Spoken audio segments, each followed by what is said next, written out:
Next we have an actual 69 GTO.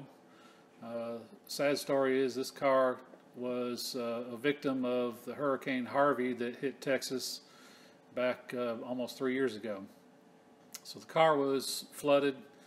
The original motor and transmission are in it, but they're locked up, and I'm sure they're going to be trash. The body has some several rust areas and stuff that needs to be fixed. The rear window areas is the worst, and it has some damage to the right rear quarter panel. I found these locally, a nice set of Keystone wheels to put on it. A guy was selling them really cheap, and so I bought those and put them on there, and they look pretty cool. Kind of an old nostalgic look.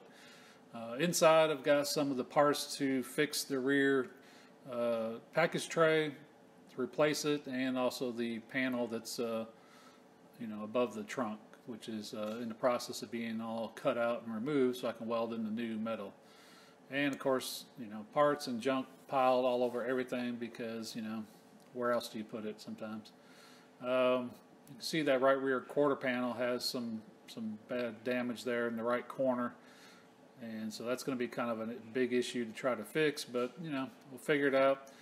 I've got a parts car. You might have seen at the beginning of the video. Outside is another 69 GTO, and I think I can get some of those areas off from that car and put them onto this one to fix that.